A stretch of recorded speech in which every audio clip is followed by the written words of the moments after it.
Hello commandos, welcome to biomentors classes online.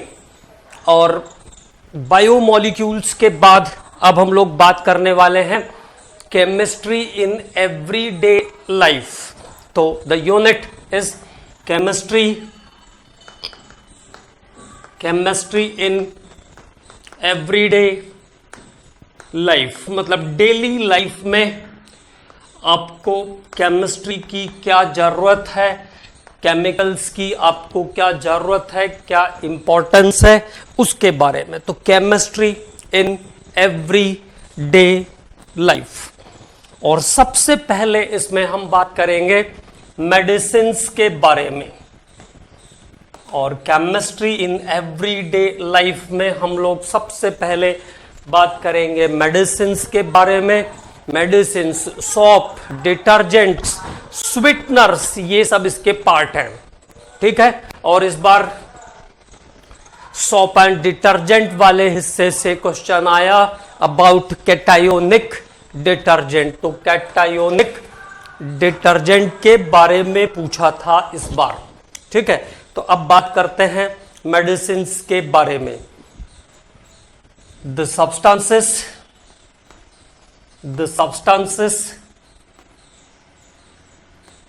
or chemicals which are used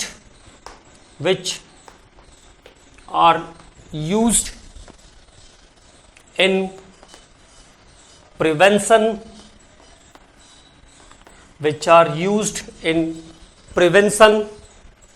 and cure of diseases. The substances or chemicals which are used in prevention or cure of diseases. Cure of diseases are called medicines.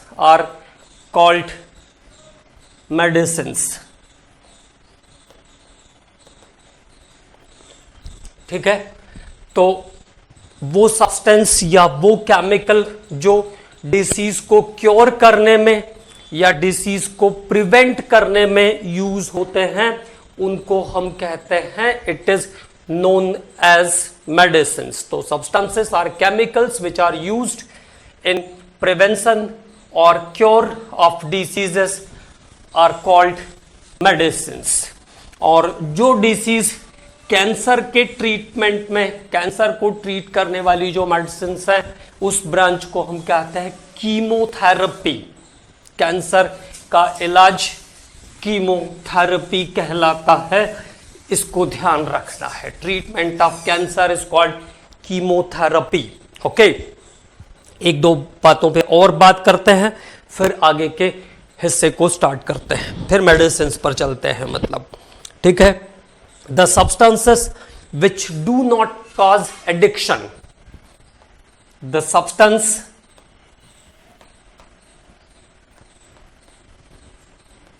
which do not cause addiction, वो substance जो addiction नहीं करता है।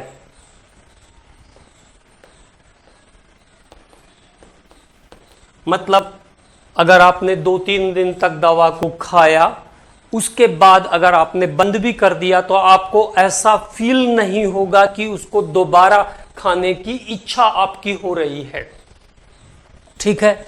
तो the substance which do not cause addiction is called medicine. तो जिसको दोबारा खाने की आपको कोई इच्छा नहीं होगी, वो है medicine. And the substance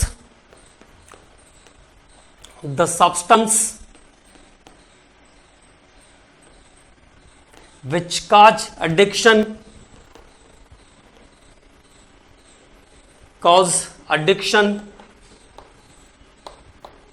which causes addiction is called drug. So you understand about the differences between medicine and drug. Normally तो हम ड्रग बोल देते हैं, लेकिन अंतर क्या है, जिस जो एडिक्शन कॉज नहीं करता है, which do not cause the addiction is called medicine. जैसे हमने कहा पैरासेटामोल, तो paracetamol is the medicine, paracetamol is the medicine. लेकिन अगर हमने कहा हेरोइन, कोकेन, ठीक है, तो ये कैसे हैं? ये ड्रग्स हैं, इट कॉजेज द एडिक्शन। हालांकि जरूरत के हिसाब से चीजें डिजाइन की जाती है। ड्रग्स जब बहुत हाई पेन होगा, किसी का अगर एक्सीडेंट हो गया है, कोई बहुत उसको इंटेंस इंजरी है, तो वो नॉर्मल पेन किलर से वो दर्द जाने वाला नहीं है, इसलिए ड्रग्स को यूज करना तो पड़ता है। लेकिन ड्रग्स आर दोज मेडिसिन, आप ऐसा कह सकते हो, विच कॉजेस एडिक्शन। तो वो औषधियां जिनकी आदत हमें पड़ जाती है वो ड्रग्स है, और जिनकी कोई जो हैबिट फॉर्मिंग नहीं है वो है मेडिसिन, उनको हम क्या कहते हैं? मेडिसिन। तो ये 2 पॉइंट यहां से और ध्यान रखना है। तो the substances which do not cause addiction is called medicine, and the substances which causes the addiction, जिसका एडिक्शन होगा उसको हम क्या कहेंगे? ड्रग कहेंगे। ओके, अब बात करते हैं अगले पॉइंट पर। तो मेडिसिन पर हम बात कर रहे हैं वो केमिकल्स जो cure and prevention of diseases पर काम करते हैं, उनको हम कहते हैं medicine. It is called medicines. Then we are going to talk about the target। एक और पॉइंट पे बात करेंगे, जैसा मैंने आपसे कहा था। तो एडिक्शन काज करने वाले हेरोइन, कोकीन, ठीक है, और बिना एडिक्शन वाले पैरासेटामोल, एस्प्रिन, एम्पिसिलिन, एमोक्सिसिलिन, एंटीबायोटिक्स का भी एडिक्शन नहीं होता है, एडिक्शन नहीं होता है, ठीक है। अब मेडिसिन में एक्ट ऑन, एक और पॉइंट, अ मेडिसिन में एक्ट ऑन एंजाइम। मेडिसिन कहां पे काम करती है? एंजाइम काम करती है, एक्ट ऑन एंजाइम और प्रोटीन रिसेप्टर, और प्रोटीन रिसेप्टर, एंजाइम और प्रोटीन रिसेप्टर पर मेडिसिन अपना एक्शन शुरू करती है, इट्स कॉल्ड एंजाइम और प्रोटीन रिसेप्टर। तो अ मेडिसिन में एक्ट ऑन एंजाइम और protein receptor for its action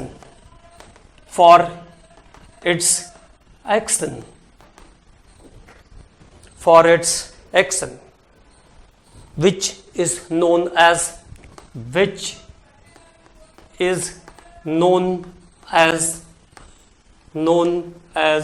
drug target, जिसको क्या कहते हैं? ड्रग टारगेट कहते हैं, कॉल्ड ड्रग टारगेट, और टारगेट कह सकते हो आप सिंपली, है ना। तो कोई भी मेडिसिन जो है वो एंजाइम या प्रोटीन रिसेप्टर पर एक्ट करती है और उसको हम कहते हैं टारगेट। तो टारगेट क्या होता है? एंजाइम और प्रोटीन रिसेप्टर्स, जिसके ऊपर मेडिसिन पहली बार काम करती है। और कितना फास्ट एक्शन होता है ये तो आपको पता ही है सभी को, वेरी फास्ट एक्शन होता है मेडिसिन का, ठीक है। आगे बात करते हैं, उसके बाद अब काम के बेस पे इसको डिवाइड करते हैं। तो पहले बात करेंगे, सबसे पहले बात करते हैं एनाल्जेसिक के बारे में।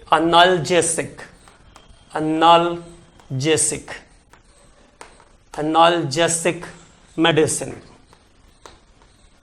हिंदी में दर्द निवारक औषधियां, एनाल्जेसिक मेडिसिन, जो पेन किलर हैं, ऐसा मैं लिख देता हूं तो बहुत ही अच्छा रहेगा। पेन किलर सबको समझ में आ जाएगा, पेन किलर, दर्द निवारक। और पेन किलर्स जो होते हैं वो 2 टाइप के होते हैं, narcotics narcotics and non-narcotics.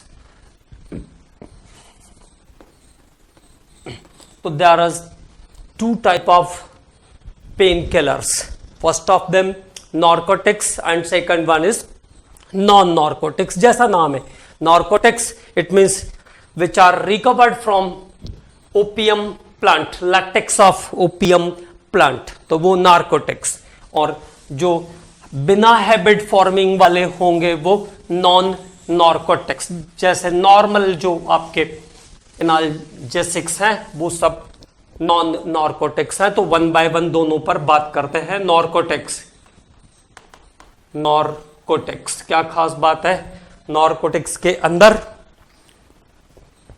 They are mainly opium product. They are mainly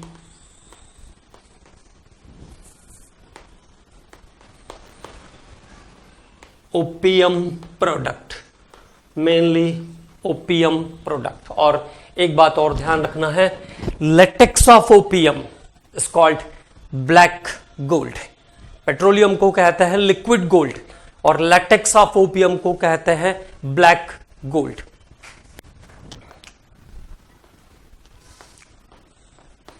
latex of opium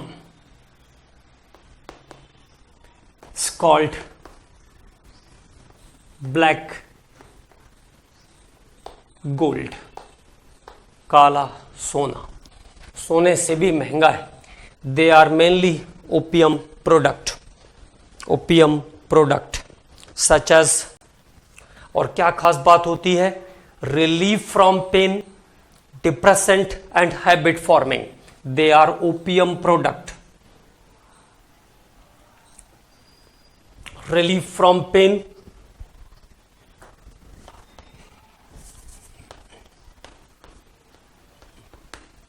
relief from pain causes addiction,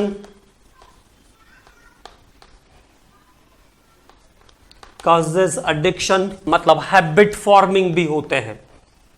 habit forming.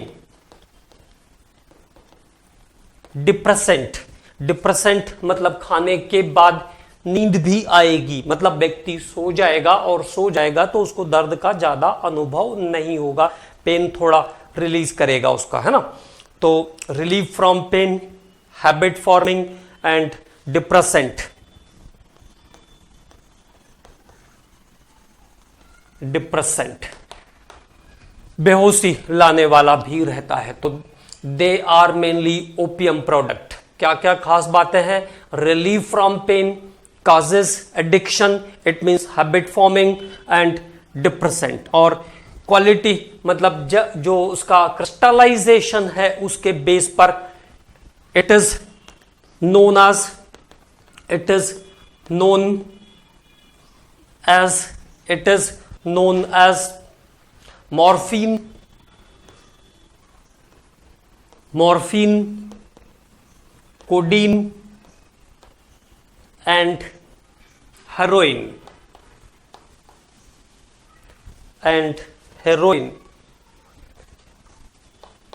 तो इसको, इसके जो क्लासेस है, इसकी जो वैरायटीज है उसके बेस पर मॉर्फिन, कोडीन और हेरोइन के नाम से हम जानते हैं ओपियम के डिफरेंट फॉर्मेट्स को. तो मॉर्फिन, कोडीन और हेरोइन क्या काम करेगा?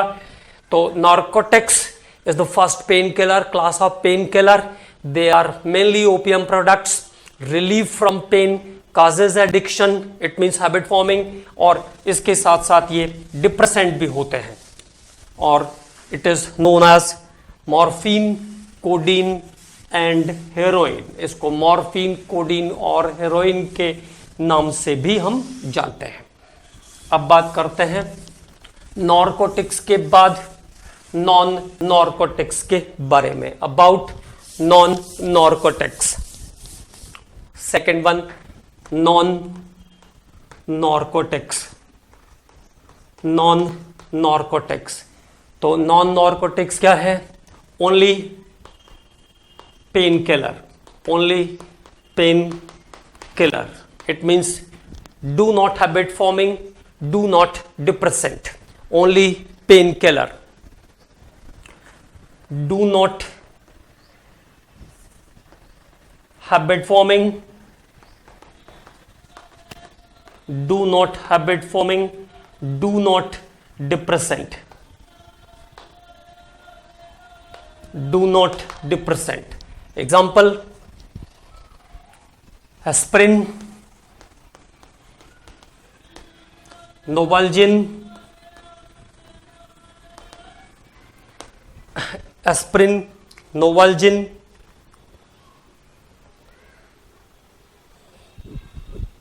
ibuprofen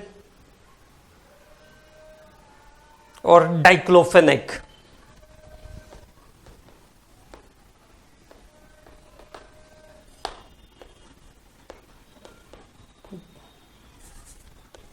डाइक्लोफेनेक, ये कुछ इसके एग्जाम्पल हैं. एस्प्रिन, नोवाल्जिन, आइब्रूफेन और diclofenac is the narcotics, is the example of narcotics.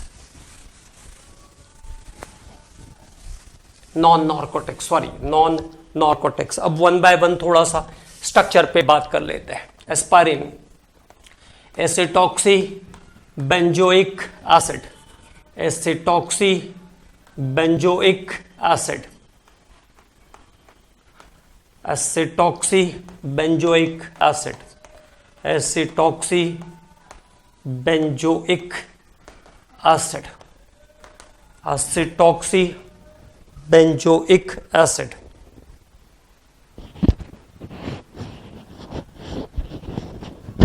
Okay, तो क्या क्या खास बात रहती है एसिटॉक्सी बेंजोइक एसिड की? Analgesic, analgesic, antipyretics, antipyretics, analgesic, antipyretics और इसके साथ साथ प्रिवेंट हार्ट स्ट्रोक. एक और काम करता है, prevent heart stroke, prevent heart stroke. Act as vasodilator, act as vasodilator,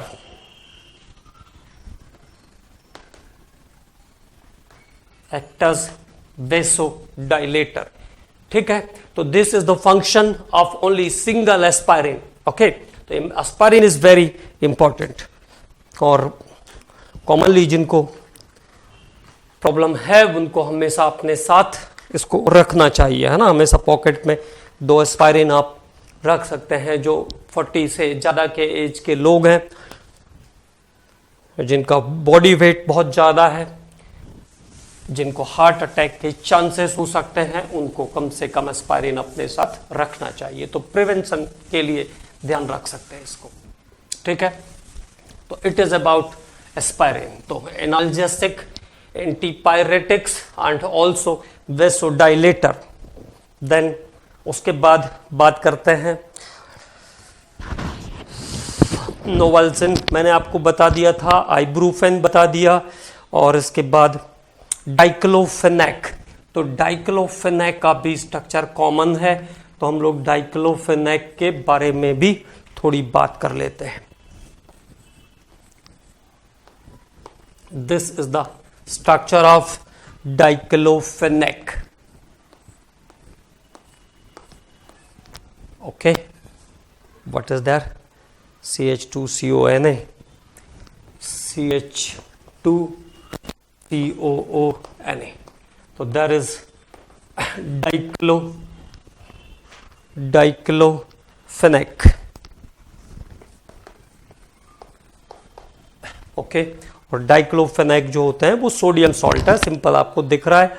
Novalgin की बात हम लोग कर चुके हैं, आइब्रूफेन की बात करते हैं. एक और स्ट्रक्चर CH3 CH2. मेडिसिन के स्ट्रक्चर बहुत कॉम्प्लिकेटेड भी हैं, लेकिन कुछ जो बहुत कॉमन है उसकी हम बात कर लेते हैं। तो there is the structure of ibuprofen. बहुत कॉमन मेडिसिन है ये इंडिया में, ठीक है। तो डाइक्लोफेनेक, आइब्रूफेन और एस्पिरिन, नोवाल्जिन, ये सब जो मेडिसिन हैं ये कैसी है? Without habit forming, without habit forming pain killer है और हैबिट फॉर्मिंग भी नहीं है। तो इट इज अबाउट एनाल्जेसिक। तो ये हमने बात किया एनाल्जेसिक के बारे में। एनाल्जेसिक के बाद अब हम बात करते हैं सेकंड पर, एंटीपायरेटिक्स। Antipyretics, antipyretics. तो एंटीपायरेटिक्स क्या है? Decrease the fever, decrease the temperature during fever, decrease the temperature during fever are the antipyretics। Hindi में बोलते हैं ज्वरनाशक, ज्वरनाशक, एंटीपायरेटिक्स। एंटीपायरेटिक्स मतलब ज्वरनाशक। अब देखो एंटीपायरेटिक्स में क्या क्या एग्जाम्पल आ जाएंगे उसकी बात करते हैं। तो कॉमन, एक एग्जाम्पल तो कॉमन ही है, aspirin, aspirin, paracetamol, paracetamol, phenacetin, phenacetin. तो ये कुछ कॉमन एंटीपायरेटिक्स है। These are the common antipyretics.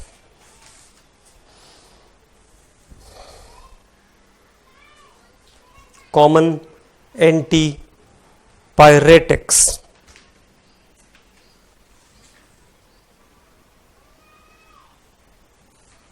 Okay, तो फॉर्मूले अगेन, एस्पायरिन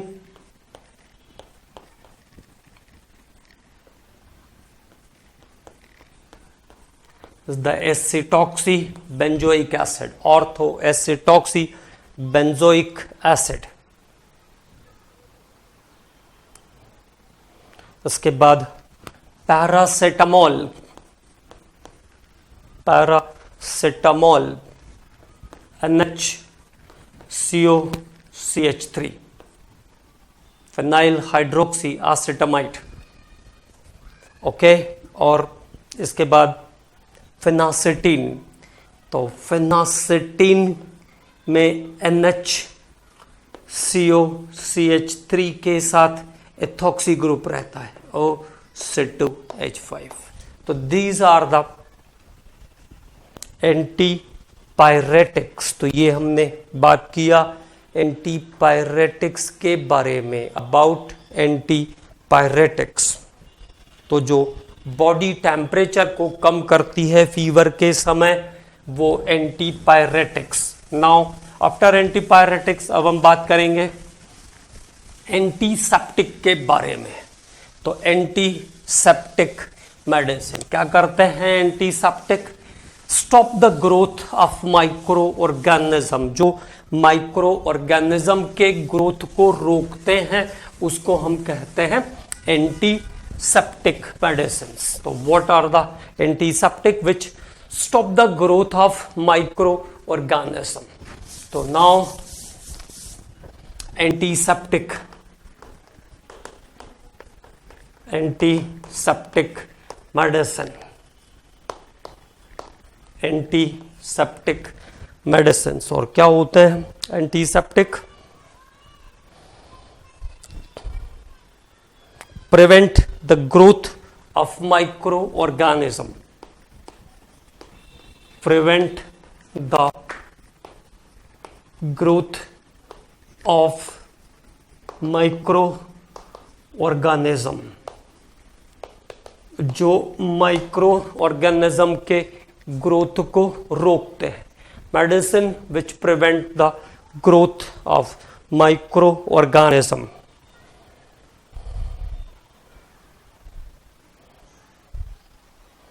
ठीक है। और एग्जाम्पल्स क्या क्या हो सकते हैं? Dettol,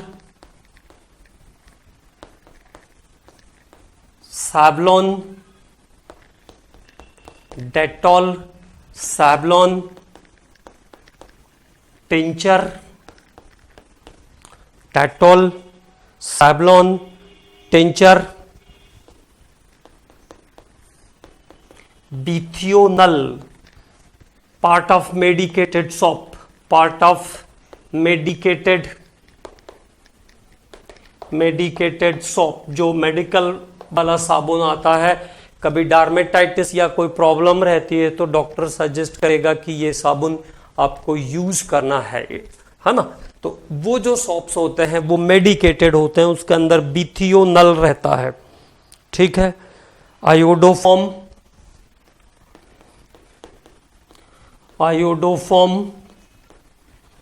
boric acid, boric acid. तो ये कुछ इंपॉर्टेंट एग्जाम्पल है। बोरिक एसिड कॉमनली जो है वो आइस को वॉश करने के लिए यूज होता है। बोरिक एसिड का यूज क्या होता है? वॉश आइस,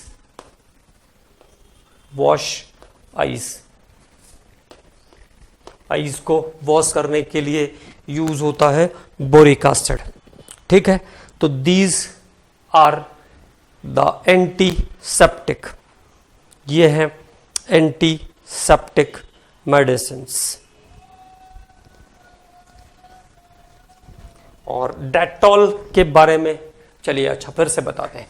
तो वो मेडिसिन्स जो माइक्रो ऑर्गेनिज्म के ग्रोथ को स्टॉप कर देते हैं, रोक देते हैं, सूक्ष्म जीवों की वृद्धि को रोक देते हैं, उनको कहते हैं एंटीसेप्टिक मेडिसिन्स। तो medicines which are stop the growth of micro organism, जो माइक्रो ऑर्गेनिज्म सूक्ष्म जीवों की वृद्धि को रोकते हैं, उसको हम कहते हैं एंटीसेप्टिक मेडिसिन्स। और एग्जांपल्स हमने इसके सभी देख लिए ना।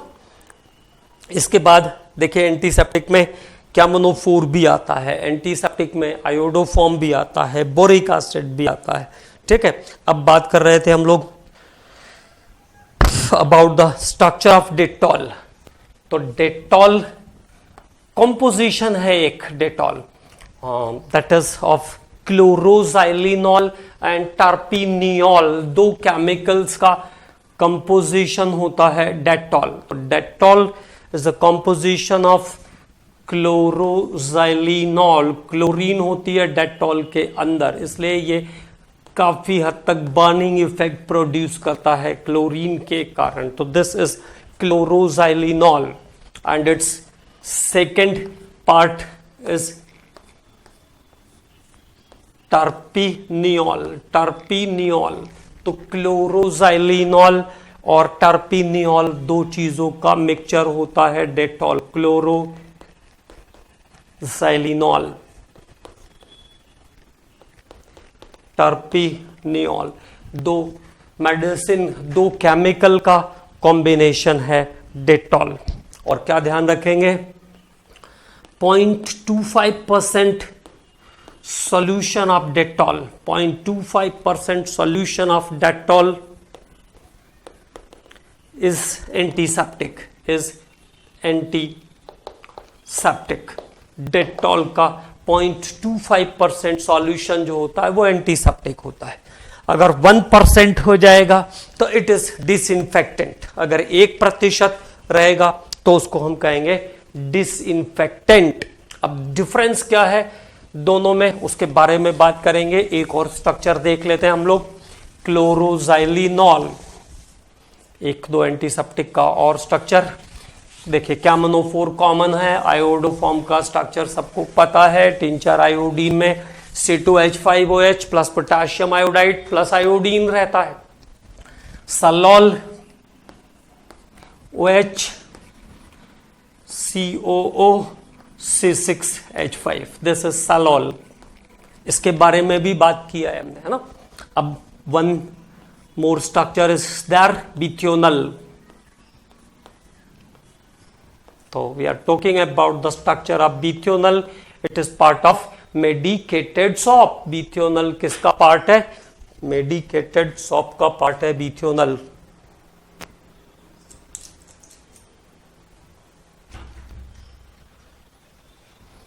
बीथियोनल is a part of medicated soap. तो हम लोग बात कर रहे थे बीथियोनल के स्ट्रक्चर के बारे में. About the structure of bithionol. Sulphur content होता है और सल्फर कंटेंट होने के कारण इसके अंदर डर्मेटाइटिस से लड़ने का पावर आ जाता है.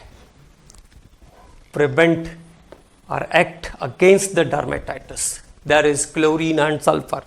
तो there is the बीथियोनल. ये फॉर्मूला है बीथियोनल का. This is बीथियोनल. Okay. तो बीथियोनल is a part of medicated soap.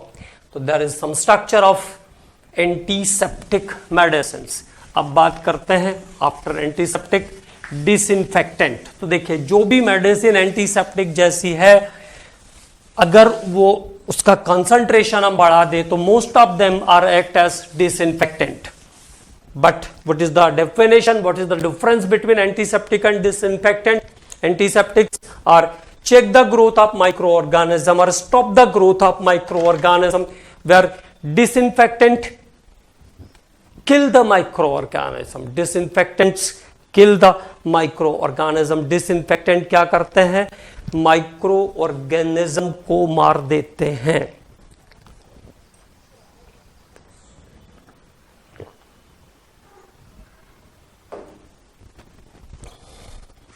So talk about disinfectant.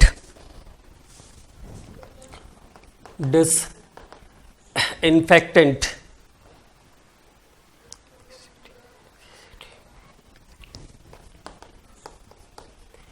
Disinfectants are the medicine which kill the microorganism. Kill the microorganism. वो मेडिसिन जो माइक्रो ऑर्गेनिज्म को completely किल कर देता है उसको हम कहते हैं डिसइंफेक्टेंट. ओके, अब बात करते हैं.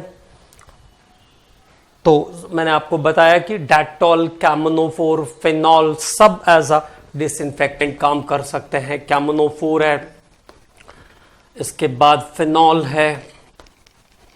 Dettol is also act as disinfectant. Okay, so the common medicines are act as disinfectant. There is only change in the concentration. Bleaching powder, sulfur dioxide, SO2. Bleaching powder, hydrogen peroxide. Okay, तो ये disinfectant है. क्या ध्यान रखना है? 1% solution of Dettol, also 1% solution of phenol. तो 1% solution of Dettol is act as disinfectant. Is act as disinfectant. 1% solution of Dettol is act as disinfectant, where 0.25% solution of Dettol is act as antiseptic. So there is a class of medicine which stop the growth of microorganism and finally which kill the microorganism. So medicines which stop the growth is called antiseptic, and which kill the microorganism is called disinfectant. Okay, now so it is about analgesic. So analgesic is commonly called painkiller. Two types of analgesics are there, that is narcotics and non-narcotics. Which are habit forming? It is narcotics. It is product of opium plant. And second one non-narcotics. तो जो केवल pain killer है, जिनकी habit नहीं होती है, वो है non narcotics. Then we are talking about the antipyretics. तो जो मेडिसिन टेम्परेचर को डिक्रीज करते हैं वो antipyretics. Then we are talking about the antiseptic which stop the growth of microorganism is antiseptic, which kill the microorganism is called disinfectant. And now the next variety of medicine is tranquilizer. अब हम बात करते हैं tranquilizer के बारे में.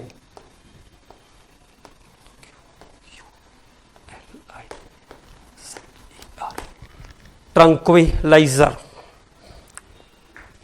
Tranquilizer or tranquilizers are also called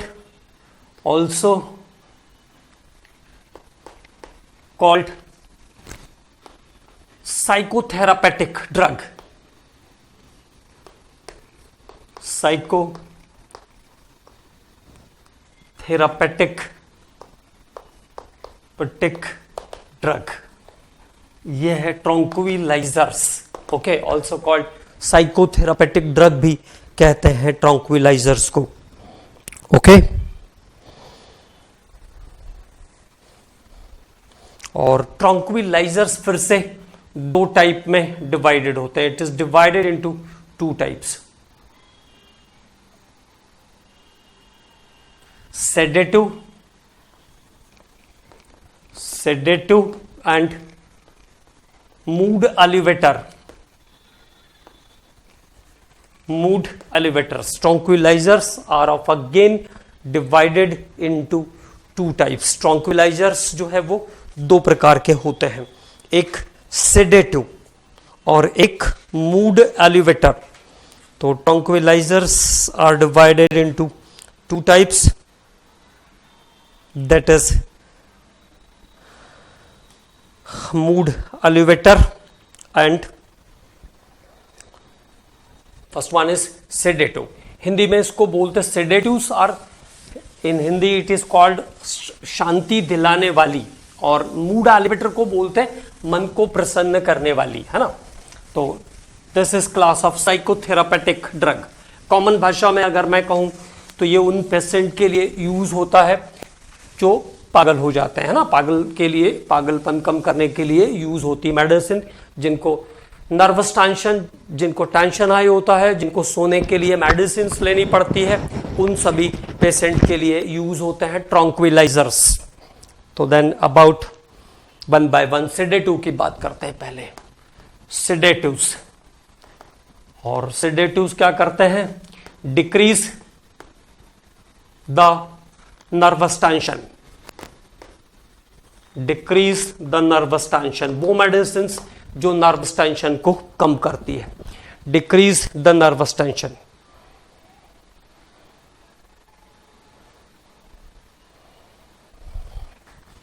treatment of depression,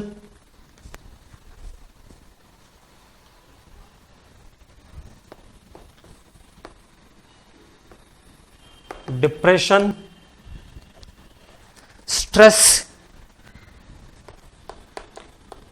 stress and anxiety.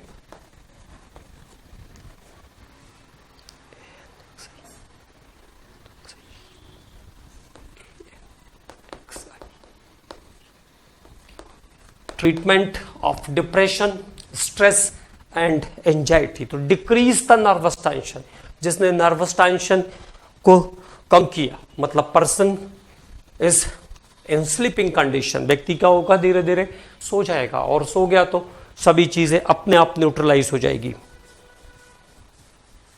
Anxiety,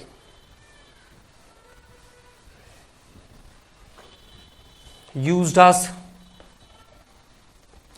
as sleeping medicine. Commonly जो है वो स्लीपिंग मेडिसिन जैसा भी यूज होता है ये, एज अ स्लीपिंग मेडिसिन. और क्या क्या एग्जाम्पल होते हैं इसके, उसके बारे में अब हम लोग वन बाय वन बात करते हैं. Sleeping medicine.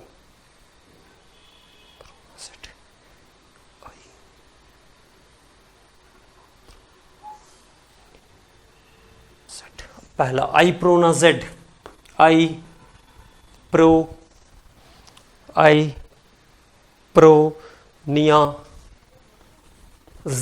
आइप्रोनियाजेड, ओके। इसके बाद आइप्रोनाजेड और बारबिटूरिक एसिड।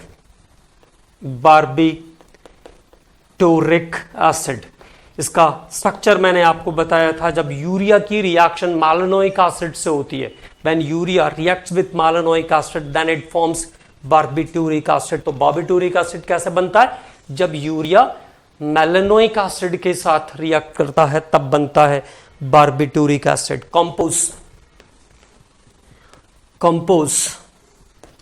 कंपोज के साथ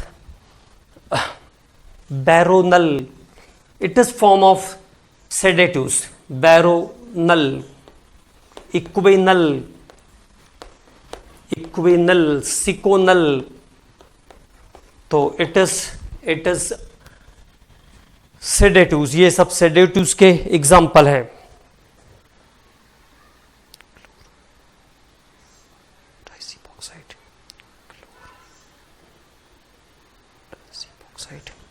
क्लोरोडाइजीपॉक्साइड, क्लोरोडाइजीपॉक्साइड,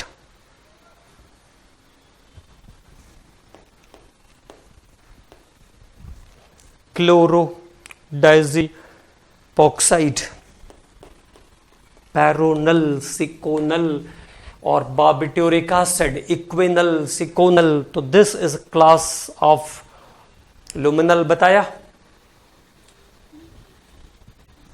लुमिनल, ओके। तो this is the category of tranquilizer, और पहला टाइप का ट्रंक्विलाइजर जिसको हम कहते हैं sedatives are the medicines which decrease the nervous tension, जो नर्वस टेंशन को क्या करते हैं? कम कर देते हैं। And person is under the condition of sleeping. Then about second one, mood elevators. तो मूड एलिवेटर्स का रिक्वायरमेंट उनको पड़ता है lack of energy. Mood elevators required for the person who need extra amount of energy. जैसे commonly वो लोग जो बहुत लंबे समय से किसी ड्रग्स को यूज कर रहे हैं और अगर मान लो उनको वहां से रिकवर करना है तो सबसे पहले जरूरत पड़ेगी मूड एलिवेटर्स की, ओके। तो एंटी डिप्रेसेंट भी बोलते हैं मूड एलिवेटर्स को, ऑल्सो कॉल्ड एंटी डिप्रेसेंट,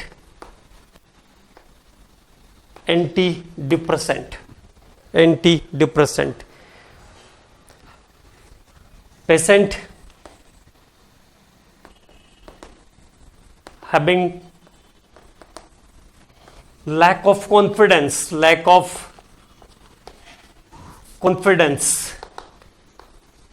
उन पेशेंट को दिया जाता है जो लैक ऑफ कॉन्फिडेंस है, मतलब लैक ऑफ एनर्जी, सीधी सीधी बात है।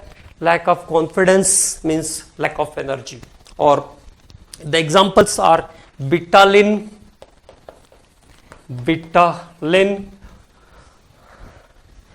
मेथाड्राइन, some formula is there, methadone, bitalin, methadone and cocaine. So these are the medicines, these are the drugs which are used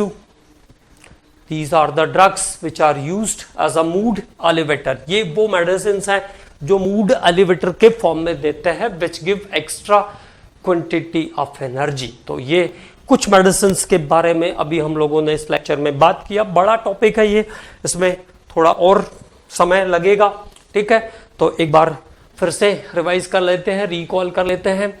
medicines are the chemicals which are use for cure और prevention of the diseases. तो जो cure और prevention of disease के लिए use होते हैं वो medicines हैं। Which are habit forming is called drug, which do not habit forming is called simply medicine, okay. Then we are talk about the analgesic. So analgesics are of two types, that is narcotics and non-narcotics. तो narcotics are the product of opium plant, जो अफीम के पौधे से मिलने वाले extract, उसका जो फल होता है जब वो कच्चा रहता है तो उसको कट करते हैं, वहां से जो एक्सट्रैक्ट निकलता है, वहां से जो मिलेगा वो है extract of opium plant. It is classified under heroin और कोडीन, मॉर्फिन लाइक. ओके, और ये सब कैसे हैं? डिप्रेसेंट है. It is depressant, it is habit forming. और दूसरे जो पेन किलर्स होते हैं, it is not habit forming, it is called non narcotics like aspirin, novalgin, analgin, ये सब, आइब्रोफेन, डाइक्लोफेनेक. तो these are the class of non-narcotics. And then in the next lecture we are going to discuss some more medicine, and I think it is finished in the next lecture. Okay commandos, thank you.